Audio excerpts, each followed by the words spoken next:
esse 18º encontro de funcionários das escolas, que eu posso dizer 18º encontro dos trabalhadores em educação, dentro desse conceito mais amplo, hoje, na educação, de funcionários das escolas e professores estarem engajados em uma única responsabilidade como educadores, isso é efetivamente um grande avanço do reconhecimento de uma tarefa primordial, fundamental, daqueles que suportam as estruturas escolares com todo o apoio para que, de fato, haja o desenvolvimento da educação nas escolas, haja o desenvolvimento na sociedade. Então, esse papel de vocês é um papel muito importante.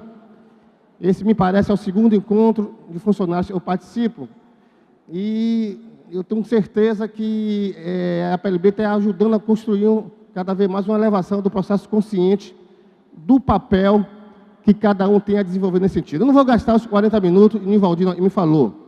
Talvez a gente use um pouquinho de meia hora, até porque, talvez, eu espero que tenha algum nível de debate, para que a gente, a partir da interação, a partir das perguntas, ou a partir das colocações de cada um de vocês, a gente possa, inclusive, ter um aprendizado mais amplo, inclusive, a gente coletar informações importantes. Até entendendo de que nós estamos falando com a Bahia.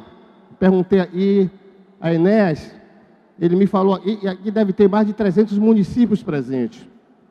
Então, um estado, um pouco mais de 500 municípios, então, 300 municípios aqui, efetivamente, é um nível de representatividade muito importante. Isso é bom e se diga. Bom, mas eu queria, na realidade, interagir com vocês. Eu não vou, o debate de conjuntura, ele não vai tratar das questões muito diretas, nas questões, eu diria assim, mais imediatas, que vocês vivem nas escolas, da pauta do educador, da pauta dos trabalhadores em educação, mas o debate de conjuntura, ele nos serve para a gente compreender qual é o ambiente político que nós estamos inserindo na nossa luta. Afinal de contas, nós estamos reivindicando direitos, nós estamos reivindicando melhores condições de trabalho. Em que ambiente? Um ambiente em perspectiva de avançar, um ambiente de resistência para que efetivamente os nossos direitos sejam mantidos, ou um ambiente em que a gente possa protagonizar outras questões que, inclusive, extrapolem o aspecto mais corporativo nosso, que é a nossa realidade concreta da base social que eu atuo. Eu acho que a discussão de conjuntura tem um pouco nesse sentido. E para isso, eu iria primeiro fazer algumas perguntinhas a vocês, rapidamente, para que vocês efetivamente me ajudem a compreender esse debate. Quem aqui, eu queria que levantasse o braço. Quem aqui acha, de uma forma muito fraternal, muito tranquila, quem aqui acha que o que está acontecendo do ponto de vista do afastamento da presidenta da República, Dilma Rousseff, é um golpe? Vamos lá. Com muita tranquilidade. Pode baixar o braço. Quem acha que não é um golpe, que de fato a presidenta cometeu crime de responsabilidade, por favor, levanta o braço. Beleza. Quem acha que meramente um aspecto político, do ponto de vista de que nós estaríamos vivendo um terceiro turno das nossas eleições, essa mudança que está acontecendo no país, o afastamento da presidenta, quem acredita nessa teoria de terceiro turno que esteja acontecendo? Levanta o braço. Bom, importante a gente falar sobre isso, para a gente poder situar um pouquinho, e talvez ser... Ah, sim, mais uma pergunta. Quem é a favor do Fora Temer?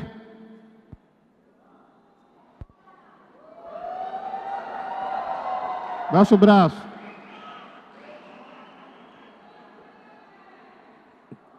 Quem acha que a presidenta Dilma devia voltar a governar o país? Levanta o braço. Quem acha que não deveria, não necessariamente fora Temer, mas que ela não deveria retornar à presidência.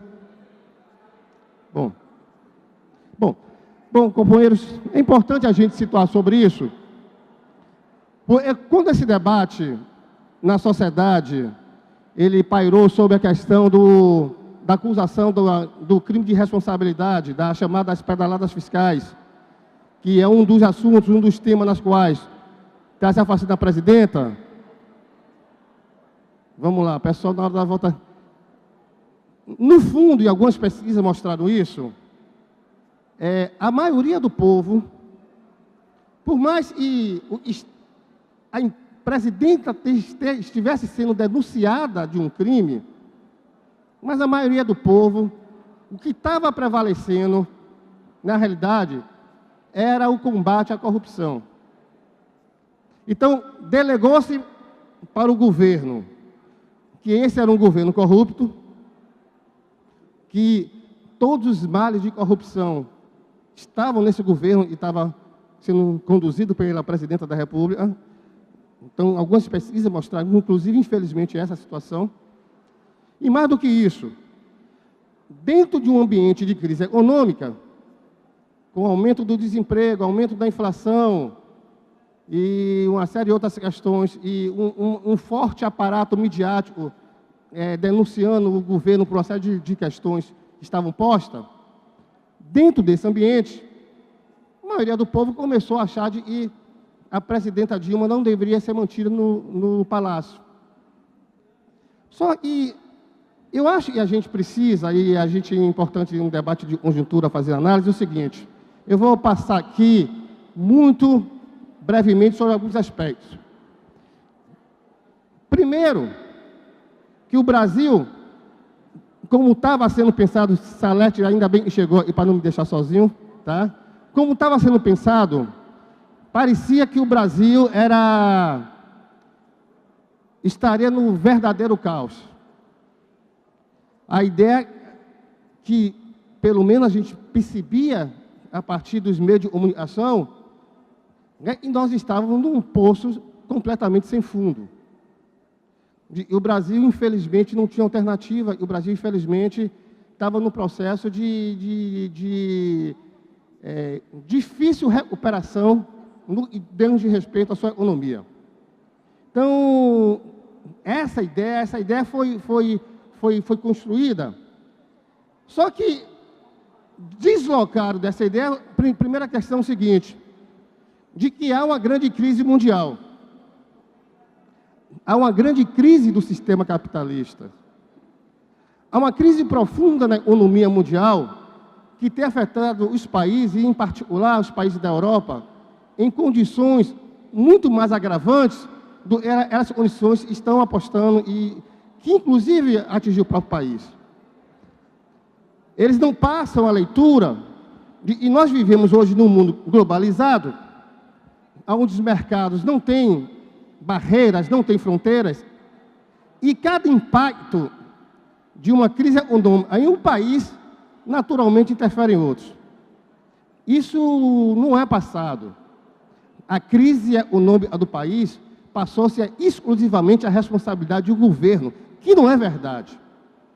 Se nós pegamos alguns dados rapidamente, o Brasil deixa de ter o seu principal mercado, os Estados Unidos, passa a ser a China, e a China, mesmo em crescimento ainda, mas todos têm as informações, a partir do momento que a China começa a crescer menos, e o Brasil tem, enquanto China, o principal mercado, resultado, efetivamente, o país vende menos. A crise, efetivamente, começa a ter um processo em função da arrecadação cada vez pior do Estado. Segundo ponto, e também não é dito, e nós defendemos em muitos momentos, é que o governo estabeleceu uma série de incentivos, incentivo a linha branca, liquidificadores, eletrodomésticos e tudo mais, incentivo ao setor automotivo, dentro da perspectiva de garantia dos empregos, ou seja, as grandes empresas deixaram ou reduziram o pagamento dos seus impostos, E isso se remete aonde? Se remete também numa redução da arrecadação do Estado. Ou seja, para sair da crise, que de fato existia, o Brasil abre mão da arrecadação para tentar estimular a sua economia. Isso funciona.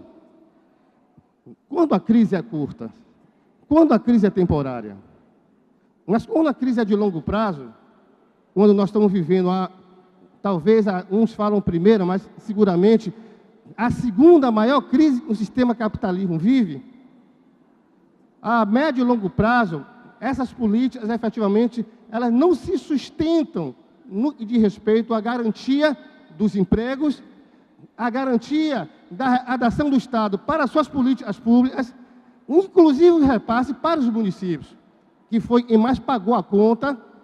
Na hora que o setor automotivo deixa de pagar mais impostos, isso sobra na cidade, nos investimentos em educação e saúde e tantos mais. Então, é importante a gente entender algumas questões, companheiros. Às vezes a gente aplaude algumas medidas, porque o eletrodoméstico ficou mais barato, porque o combustível foi segurar os preços do combustível, porque é um produto que o Estado controla, por conta do petróleo. Quando a linha de crédito se amplia para que gere mercadoria, para que gere economia, para que a mercadoria circule, então a gente aplaude tudo isso. Só que em ambiente de crise, todas essas medidas arrecadam, alguém paga a conta. E o primeiro processo, o Estado deixa de arrecadar. Ao deixar de arrecadar, ele deixa de repassar. Ao deixar de repassar, reduz as políticas públicas. Então, eu estou pontuando um pouco essa questão, e é importante nós salientarmos sobre isso, porque a crise que o país vive, por maiores que ocorreram erros no ponto de vista da tocada da nossa economia, ela não é algo de um governo, estanque em função de medidas que um governo tomou. Segundo ponto, eu acho que é bom destacar aqui, a partir de 2003 nós vivemos um outro momento, um momento de inclusão social, um momento de 2013, num processo de 12 anos, o país chegou a incluir a retirar da extrema pobreza 40 milhões de pessoas. Isso significa dizer uma população da Argentina. Um momento em que você cria uma série de políticas de inclusão social, do ponto de vista de política de cotas, de financiamento para as universidades. Um momento em que você constrói a sua organização contra o governo, olhando a mulher, olhando a população LGBT, olhando a população negra, dentro de um processo de inclusão social. Isso nós não podemos negar. Nenhum governo, desde o processo de colônia, buscou se fazer um processo de inclusão das chamadas minorias, que não são minorias, mas é a parte mais pobre da população. Importante a gente perceber sobre isso, porque nós precisamos delimitar o que foi o governo Lula para cá do governo anterior. Só que tem uma questão. Infelizmente, o governo Lula, ele não adotou as chamadas reformas que nós consideramos de base estruturantes, tributária, da mídia, política, da educação, da saúde, reforma agrária. Não tratou de reformas estruturantes para que o país tivesse uma condição outra de enfrentamento de crise, quando ela acontecesse, ou criasse as condições para o seu crescimento. Nós ainda continuamos a ser um país produtores daquilo que nós chamamos insumos básicos, grãos, ferro, aço e muito pouco em tecnologia. Então o Brasil ele não mudou a sua linha do ponto de vista da sua produção, nas suas relações comerciais. Eu estou chamando a atenção sobre isso, porque a presidenta Dilma, ela, diferente do Lula, que pegou o governo ainda no início da crise, onde ele chamou de marolinha, e de fato era, em relação ao Brasil, Dilma pega o país num processo de crise acentuada, num processo de fortalecimento dessa crise. Não foi à toa que você também já deve ter ouvido falar, a crise começa a atingir os países chamados emergentes. Aí você vê, a crise começa a atingir a Argentina, a Índia, não é emergente, mas a própria Rússia. Ou seja, o momento histórico brasileira é o mesmo momento histórico de países que tinham similaridade na condução política e econômica que o Brasil vinha adotando. Bom, se acontece lá, só o nosso governo é responsável, então vamos filtrar um pouco sobre isso, porque o que está em discussão, efetivamente, nesse processo de busca e de saída da crise, em nenhum momento foi reparação das medidas socioeconômicas que o governo passou a estabelecer. Então é importante que a gente destaque sobre isso, porque quando a Dilma ela é eleita com 54 milhões e meio de votos, 54 milhões e 700 mil votos, eleita presidenta da República do nosso país, ela cometeu um erro grande. A pauta na qual ela se elegeu, ela troca a sua pauta pela pauta do ajuste fiscal. Mas eu ia também fazer outra observação. Um processo de crise do capitalismo, a saída dos governos, danosa para os trabalhadores, são propostas de ajustes fiscais. E é aí onde entra o nosso grau de enfrentamento. E Dilma entrou nesse processo da proposta de ajuste fiscal. Bom, aí criou um ambiente daqueles que disseram que a presidenta não ia tomar posse, e se tomasse posse, não ia governar, e ela se descola da sua base social, que são os trabalhadores, na hora que toma uma série de medidas ante os nossos interesses, anti-trabalhador, uma série de medidas de ajuste fiscal para dar resposta ao mercado, e não resposta no que tange às bases sociais. Aí ela descola mesmo da gente, e hoje tem muita gente, e lamentavelmente, não gostaria que a presidenta retornasse ao governo.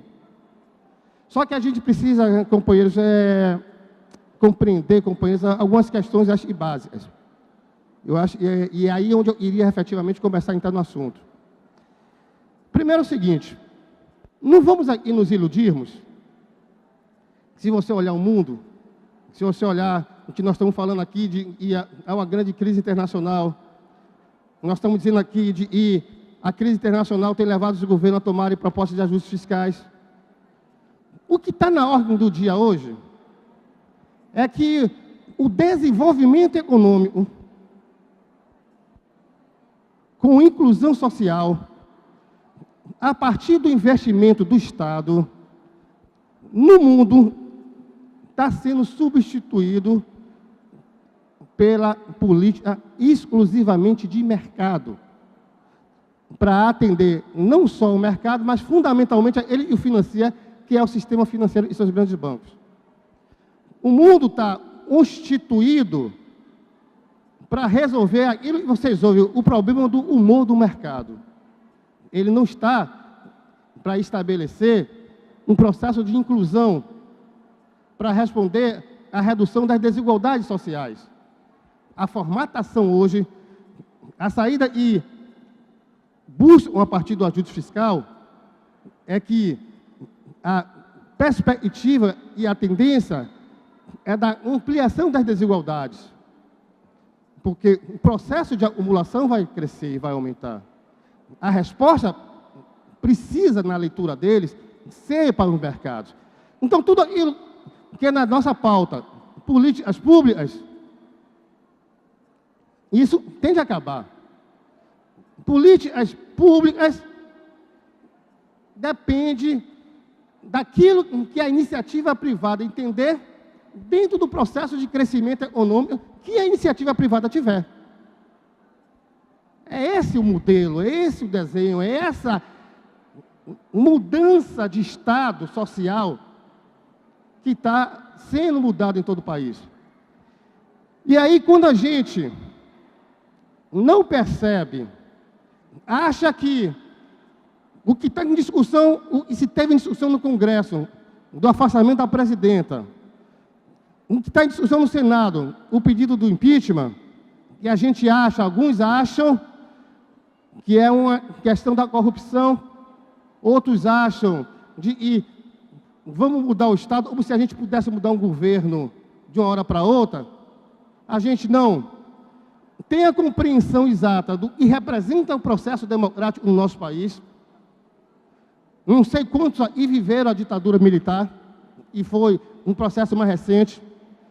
Não sei quantos aqui viveram a tentativa e a luta que se teve para o povo poder de decisão dos seus rumos, dos seus governos, errando e acertando, do que é mais balizar nas relações cotidianas nossas, que é termos uma democracia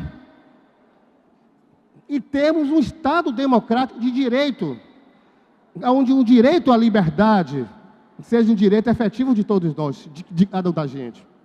Então a gente não está percebendo que ao permitir esse tipo de terceiro turno, esse golpe de Estado que se dá no país atual, nós estamos largando, abandonando, abdicando da nossa liberdade, porque nós estamos abdicando da nossa democracia, gostemos ou não do governo que estava aí. Se a gente não compreender isso, um pouco sobre isso, nas eleições que vão acontecer agora em 2016, nas eleições que vão acontecer em 2018, o seu voto vai ser respeitado? Ou cada um pode, ou um Congresso pode, na medida de entender, na medida do seu gosto, alterar um governo que foi reeleito por um povo? Ou a gente compreende essa essência da natureza das nossas relações, ou nós vamos ficar afadados a golpe a qualquer momento? O país, o Brasil, só 5 presidentes eleitos, conseguiram cumprir o seu mandato. Porque na trajetória da nossa história, o que mais se viu foi governos serem derrubados. Então nós não podemos, dentro de um processo, um ambiente econômico difícil, eu sempre digo o seguinte: um governo se mede pela economia. Se a economia vai bem, o governo vai bem. Se a economia vai mal, o governo vai mal, a gente quer que saia. Como a economia vai mal, sai o governo. Só que se nós não compreendemos o aspecto político, o aspecto jurídico e o aspecto social, e está inserido sobre esse processo, e está aí, nós vamos achar e bota governo, tira governo, como pode melhorar ou não. Eu acho que a gente precisa um pouco refletir dentro desse aspecto. O processo é tão golpista que um governo interino, como esse governo ilegítimo Temer que está aí, ele não tinha o direito, nesse período dos seus 3 meses, até a definição se a presidenta de fato vai ser afastada ou não, ele não poderia radicalizar na essência de um projeto de governo que não foi eleito. Aliás, quem votou aqui nesse projeto, uma ponte para o futuro, que na realidade é uma ponte para o passado? Ninguém. As medidas que eles estão tomando, eles já afirmaram, nenhum governo vai conseguir ser eleito com essa proposta, com essa pauta. E qual é a pauta que está aí? Efetivamente, nós trazermos para o que nós chamaria o neoliberalismo, ou melhor dizendo, a política de mercado na sua essência. Então, quem está do lado de lá, os grandes industriais da Fiesp, que agora o presidente da Confederação Nacional das Indústrias, vocês acompanharam, apresentou uma proposta de jornada de 80 horas semanais. Quem está do lado de lá, a Confederação Nacional da Agricultura, que dirige os grandes latifundiários do país, os grandes donos de terra, os donos do agronegócio. Quem está do lado de lá? Aqueles que ainda defendem a ditadura, os militares, não estou falando dos militares em si, mas da ditadura anterior. Quem é que está do lado de lá? Ele não aceita o direito da mulher poder definir o que ela faz do seu próprio corpo. O fim do Estado laico, o direito, e cada um tem a sua religiosidade, a intolerância religiosa está cada vez mais ascendente no nosso país. Quem está do lado de lá? O ministro da Educação foi contra as cotas. O ministro da Saúde foi financiado a sua campanha por plano de saúde privado. E agora eles estão falando em reforma da Previdência Social. Então, ou a gente entende e está se desconstruindo em um projeto, ou a gente compreende e essa perspectiva de inclusão social que nós tivemos a partir do Bolsa Família, que muitos acreditaram que era Bolsa Esmola, e a grande imprensa não dizia, e para cada R$1 investido no Bolsa Família, 1,7 volta para o Estado. É lucrativo, além de tirar as pessoas da miséria. Ninguém diz que as desigualdades existentes entre o Sul e o Sudeste com relação ao Norte e Nordeste, a Bolsa Família foi um dos grandes programas de distribuição de renda. Não se fala que a Previdência Social é o maior instrumento que nós temos de distribuição de renda do país, não é o Bolsa Família, e de redução das desigualdades sociais, a Previdência Social. Mas eles dizem que está falido. E essa turma quer acabar com isso. Essa turma está dizendo o seguinte: precisamos fazer uma reforma trabalhista. E aí ele pega 3 eixos. Um negociado pelo legislado. Então ele diz o seguinte: o que o sindicato negociar vai poder prevalecer mais do que a legislação aponta. Aí alguns acreditam, poxa, não, está botando na mão do sindicato negociar, que pode ser melhor. Companheiros, companheiras, 18% dos trabalhadores do país são representados de fato por sindicatos. A maioria dos trabalhadores não tem essa felicidade de vocês serem representados pela PLB. Não é esse o nosso mundo real. E eu vou fazer uma pergunta. No momento de desemprego, que o patrão diz o seguinte: ou você aceita essa proposta, ou vou demitir, porque o setor privado é diferente do setor público. Eu vou demitir. O trabalhador acaba admitindo, aceitando tudo e se vê, porque a essência é o emprego. Então, quando você discute e o negociado prevalece a legislação, eles já estão sinalizando para intervalo de refeição de 15 minutos. Eles já estão sinalizando e você pode receber salários menores do que o piso da sua categoria. Eles já estão sinalizando e você não precisa, se for o caso de fazer hora extra, receber as horas extras. Eles já estão sinalizando e você pode reduzir jornada de trabalho e reduzir salário. E aí onde ele pega sobre isso, sobre um outro ponto, o chamado, também vocês já ouviram, o tal do PPE, Programa de Proteção ao Emprego, que foi, tivemos contestação, a federação, eu faço parte, consciência sobre isso, parece até que nós já estávamos imaginando, isso enquanto medida emergencial, não é de todo ruim, mas uma medida efetiva vai permitir, porque o Programa de Proteção do Emprego permite e você reduz a sua jornada e reduz o seu salário. Aí estava lá as centrais sindicais, discutindo, Enéas, para reduzir jornada de trabalho Agora está na mão dos patrões. Eu posso ampliar a jornada de trabalho e, se eu tiver de reduzir, eu posso reduzir o salário. E o salário do Brasil, no Brasil, ainda é baixo. Estão querendo acabar com a justiça do trabalho. Então, e em São Paulo já há medidas nesse sentido. O esvaziamento da justiça do trabalho, bem ou mal, é um fórum, um instrumento de tentar reequilibrar o processo de exploração entre o patrão e o empregado.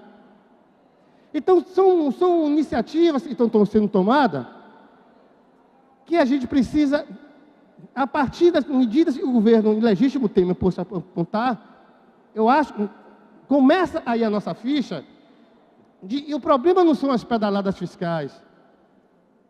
O problema, efetivamente, é a derrubada de um governo com o estabelecimento de um outro projeto. Homens e mulheres, dentro da proposta deles, vão nivelar o direito à aposentadoria. Hoje, as mulheres têm um tempo menor a se aposentar, porque precisa. As mulheres, em geral, têm 3 jornadas de trabalho. Eles querem nivelar agora mulheres e homens no mesmo período. 65 anos na primeira fase e 70 na segunda. Só que a população do Nordeste, a expectativa de vida nossa é em torno de 65, 66, 67 anos de vida. Então, dizendo o seguinte, nós não vamos mais ter o direito à aposentadoria. Aliás, na educação, que o professor, pelo menos, tem um tempo mais curto para direito a se aposentar, eles vão buscar nivelar o trabalhador em educação à aposentadoria comum, das regras do conjunto dos trabalhadores do nosso país. Então, a gente está chamando a atenção sobre esses aspectos. Nós estamos aí, provavelmente dia 25 de agosto, deve ser o votamento do impeachment. Infelizmente, uma tendência, esperamos mudar isso, mas a tendência hoje seria do afastamento. Mas nós queremos chamar a atenção nós vamos viver um período, eu chamaria um período nefasto. Nós vamos viver um período de dificuldades muito intensas. Nós vamos, em vez de caminhar para uma pauta de avanço de direitos, nós vamos ter de caminhar para um processo de resistência, de não perder direitos, porque o governo, a partir de ser financiado por esse triplé aí do grande latifúndio, dos grandes empresários, comunado com um judiciário, esse golpe foi parlamentar, midiático e judiciário. A Rede Globo, inclusive, foi uma das principais representantes do golpe de 64 e do golpe agora de 2016. Então, ela já tem escola nesse sentido. Infelizmente, a Rede Globo, a mídia como um todo, em particular a Globo, consegue chegar na asa das famílias. E hoje ela tem um processo de formação maior do que as escolas, lamentavelmente, na realidade a gente vive no nosso país, porque cotidianamente o nível de informação que se chega na cabeça do nosso povo é a formação que eles tentam conduzir. Então a gente está chamando essa observação para a gente, porque só há uma saída. A saída é a luta. E quando a gente fala a saída é a luta, nós vamos ter aliar as nossas questões corporativas necessárias, das nossas lutas, do segmento onde eu atuo, a grande luta mais geral, a grande luta de transformação. Dirigir um país, conduzir um país, governar um país, não é tarefa exclusivamente daqueles que em algum momento acham querer fazer carreira política. O desafio é da classe trabalhadora como um todo.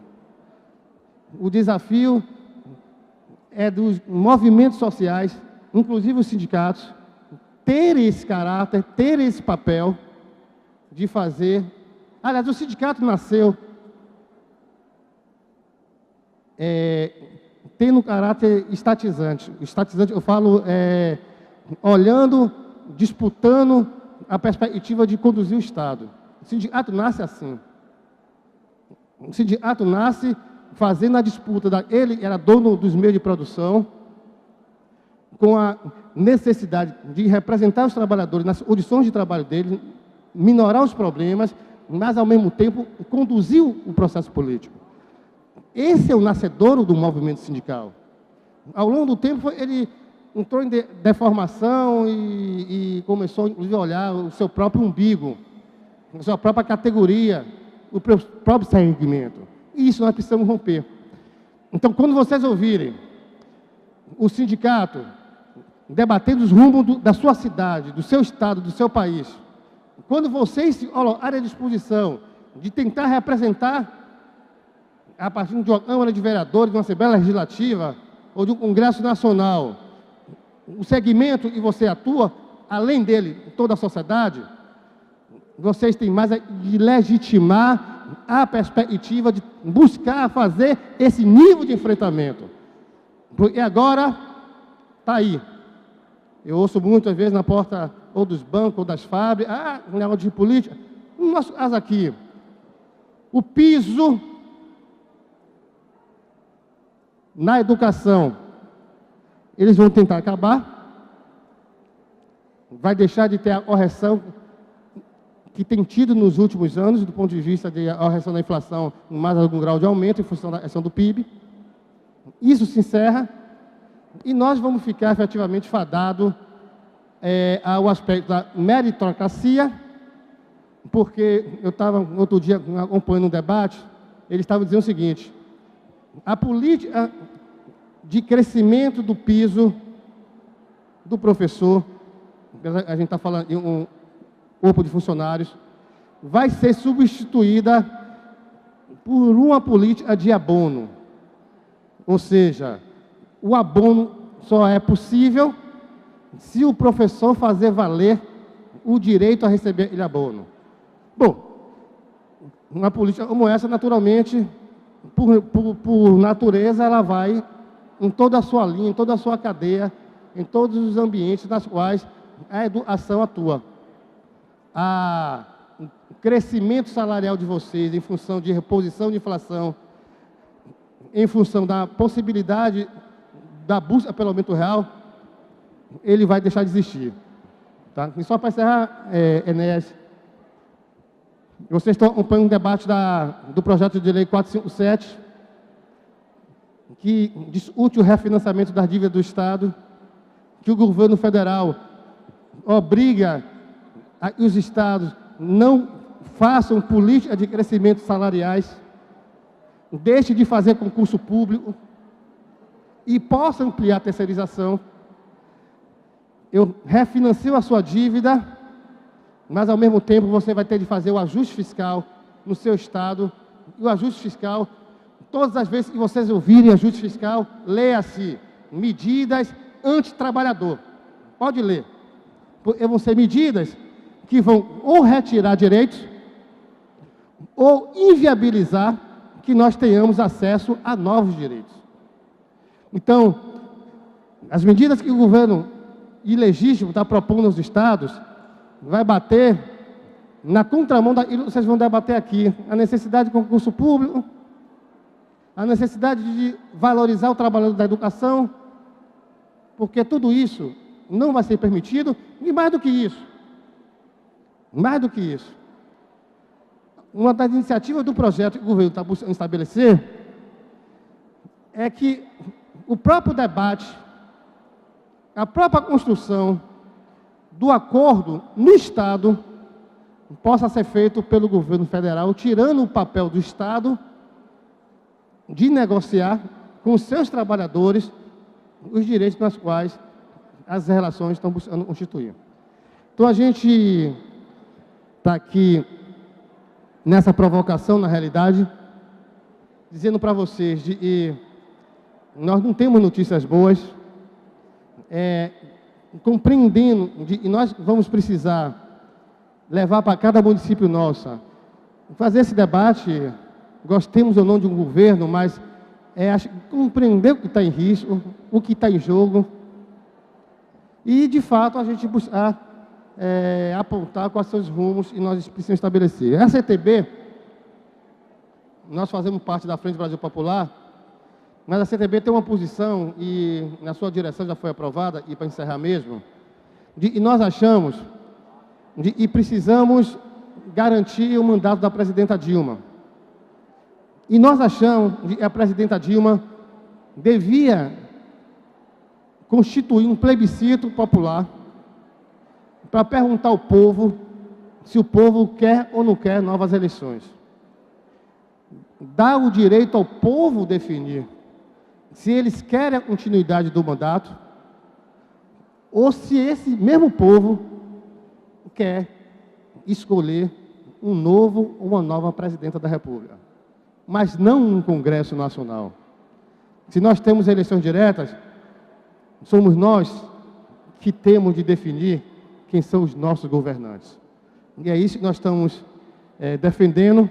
Fala-se, não temos a clareza, que a Dilma ela vai, antes do processo do afastamento, vai encaminhar uma carta aos brasileiros, e nessa carta aos brasileiros poderia estar contido a possibilidade de, e se ela retomar, ela ia buscar criar esse plebiscito para que o povo diga se quer manter esse governo do retorno dela, ou se acha que a gente precisaria entrar para um outro processo eleitoral, porque aí é você colocar para a população o direito aos seus, apontar os seus destinos, que é isso que nós defendemos. Cabe a gente definir nosso destino, e é isso que nós vamos estar defendendo. Bom, acho que um grande debate para todos nós durante esses 2 dias. Eu vou acompanhar até onde eu puder, a gente tem uma outra agenda, mas eu tenho certeza que a PLB vai propiciar aí um processo aí de discussão aí, que vai ampliar esse processo de resistência e de enfrentamento, de elevação da consciência de todos nós, sindicalistas, trabalhadores em educação, e inclusive nós, funcionários da educação do nosso Estado. Nivaldino.